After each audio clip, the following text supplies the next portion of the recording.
अस्सलाम वालेकुम, welcome back again. आज हम केमिस्ट्री पार्ट 1 चैप्टर नंबर 7 के लेक्चर नंबर 9 को डिस्कस करेंगे। हम लोगों ने एंथैल्पी ऑफ चेंजेस को डिस्कस कर रहे थे, उसके टाइप्स को डिस्कस कर रहे थे। आज हम आखिरी जो हमारे सिलेबस के अंदर एंथैल्पी ऑफ न्यूट्रलाइजेशन है, हम इसको डिस्कस करेंगे। अच्छा, ये आपको बताता चलूँ कि सबसे ज़्यादा पेपर में इस टॉपिक में से एंथैल्पी चेंजेस में से सबसे ज़्यादा मोस्ट इम्पॉर्टेंट जो हमारे पास है ये है एंथैल्पी ऑफ द न्यूट्रलाइजेशन। इसमें एक शॉर्ट क्वेश्चन भी रेज होता है, वो भी मैंने यहाँ पे लिखवा दिया है, वो भी डिस्कस करते हैं। अच्छा, न्यूट्रलाइजेशन समझिएगा बेटा। न्यूट्रलाइजेशन आपने 10th में पढ़ा है। What do you mean by neutralisation? Neutral होना। वो कहता है जब कोई एक एसिड बेस आपस में रिएक्ट करते हैं तो साल्ट के साथ हमेशा क्या बनता था बेटा? वाटर बनता था। इसे हम न्यूट्रलाइजेशन का नाम देते थे। मीन्स एक मैंने मिसाल दी है HCl plus NaOH। HCl acid होता है, आपको भी पता है। NaOH आपने पढ़ा होगा, बेस होता है। ये मिलके साल्ट NaCl बनाते हैं और साथ में H2O बनाते हैं, वाटर बनाते हैं। ये न्यूट्रलाइजेशन रिएक्शन है। अब देखो, यहाँ से पानी कैसे बना, मुझे वो सीखना है। पानी कैसे बना? ठीक हो गया। पानी ऐसे बना है कि एसिड में से H निकला है, बेस में से OH निकला है। जब ये आपस में मिलेंगे तब हमारे पास वाटर बना है। ठीक हो गया।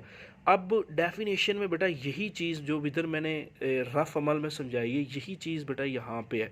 वो कहता है एंथैल्पी चेंज कि एनर्जी में वो change when 1 mole of H positive ion, जब 1 मोल H पॉजिटिव आयंस जो कि आए कहाँ से? एसिड से आए हैं, from the acid. And 1 mole of OH जो कि कहाँ से आए हैं? From the base. वो कहता है जब 1 मोल H पॉजिटिव आयंस जो कि एसिड से आए हैं एंड 1 मोल OH आयंस जो कि बेस से आए हैं, ये दोनों मिलके 1 मोल वाटर बना देते हैं। उस दौरान चेंज इन एनर्जी जितना आता है, चाहे एनर्जी रिलीज होती है चाहे एनर्जी अब्जॉर्व होती है, उसे हम किसका नाम देते हैं? एंथैल्पी ऑफ द न्यूट्रलाइजेशन का नाम देते हैं। क्लियर? अब यहाँ पे बेटा जो ज़्यादातर बेटा जो होता है वो 99% जो बेटा एंथैल्पी ऑफ न्यूट्रलाइजेशन होता है वो एक्सोथर्मिक रिएक्शन होता है। क्योंकि मैंने आपको बताया कि जब भी बॉन्ड बनता है, देखो H और OH मिलकर बॉन्ड बना रहे हैं ना, जब बॉन्ड बनता है तो तब एनर्जी हमेशा रिलीज़ होती है। जब एनर्जी रिलीज़ होती है तो वो कौन सा बेटा रिएक्शन होता है? एक्सोथर्मिक रिएक्शन होता है। इसलिए बेटा मैंने इसको डेल्टा H छोटा सा n लिखा है, n स्टैंड फॉर न्यूट्रलाइजेशन। तो एक तो इसकी डेफिनेशन बहुत ज़्यादा इंपॉर्टेंट है। पेपर में ये फजूल ये समझाने के लिए था, ये नहीं लिखना। डेफिनेशन लिखनी है, रिप्रेजेंटेशन लिखनी है, प्रोसेस लिखनी है और एग्जांपल्स मैंने नीचे लिखी हैं। इसमें से एक एग्जांपल उठा के आपको लिखनी है। अच्छा, इस टॉपिक में से ना एक और शॉर्ट क्वेश्चन है जो बड़ा कंसेप्चुअली और कई बार पेपर में आ चुका है।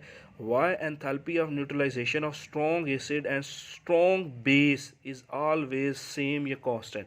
वो कहता है कि एक स्ट्रॉन्ग एसिड और स्ट्रॉन्ग बेस की जो एंथैल्पी ऑफ चेंज होती है वो हमेशा ज़्यादातर एक जैसी क्यों होती है? अब क्यों का आंसर मैं बताता हूँ। पहले स्ट्रॉन्ग एसिड स्ट्रॉन्ग बेस की समझ आ गई ना, आपको जल्दी समझ आ जाएगी। अच्छा, एक HCl है बेटा, ये एसिड है, ये आयोनाइज होता है ना। ये H positive ions plus Cl negative, हमें ये चाहिए। सारे के सारे इसने दे दिए, मतलब कंप्लीटली आयोनाइज हो गया।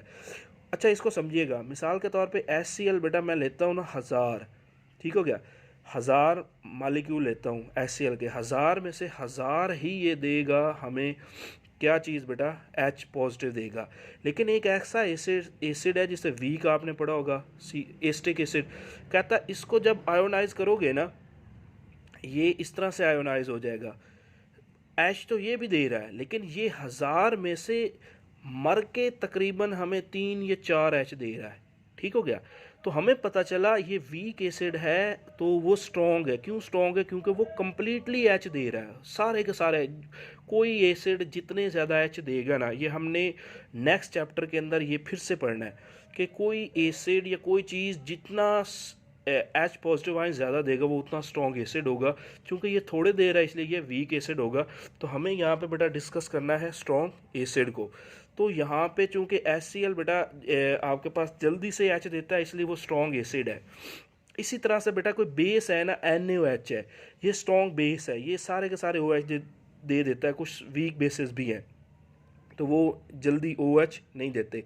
वो कहता है जब भी स्ट्रॉन्ग एसिड जो आपके पास बेटा स्ट्रॉन्ग बेस के साथ रिएक्ट करता है ना, तो एक मोल हमारे पास वो H पॉजिटिव आइंस आता है कहाँ से, एसिड से, और एक मोल कहाँ से आता है बेटा, वो OH से आता है, मतलब बेस से आता है। एक मोल वो कहता है स्ट्रॉन्ग एसिड H पॉजिटिव का देता है, एक मोल स्ट्रॉन्ग बेस जो होती है वो OH का दे के एक मोल क्या बना देते हैं, वाटर का बना देते हैं। और इस दौरान जब वो कहता है हीट खारिज होती है वो हमेशा फिक्स होती है, और वो कितनी होती है, -57.4 किलो जॉल पर मोल।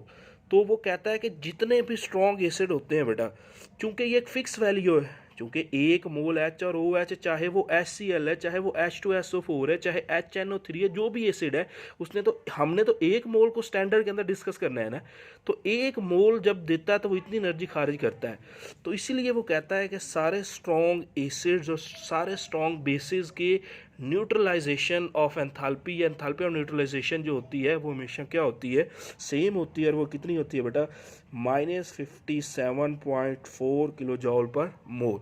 अब यही चीज़ बेटा मैंने यहाँ पे लिखी है, strong acid and bases are two substance which completely ionise, मतलब का मुकम्मल तौर पे एसिड H दे देता है और बेस OH दे देता है।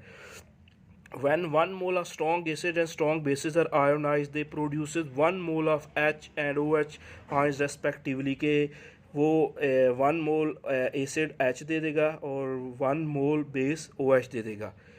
When 1 mole of H positive and 1 mole of OH negatives are combined, then 1 mole of water is formed। ये भी मैंने आपको समझाया कि एक मोल H और एक मोल OH जब मिलता है तो क्या चीज़ बनता है, एक मोल H2O बना देता है। और उस दौरान एनर्जी कितनी खारिज होती है वो भी मैंने आपको बता दी।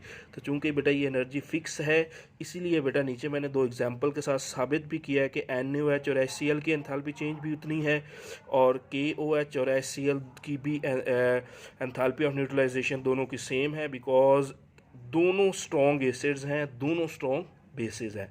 तो बेटा ये थी एंथैल्पी ऑफ न्यूट्रलाइजेशन, तो ये सबसे ज़्यादा इंपॉर्टेंट है। तो इंशाल्लाह हम नेक्स्ट लेक्चर के अंदर लॉन्ग टॉपिक को डिस्कस करेंगे।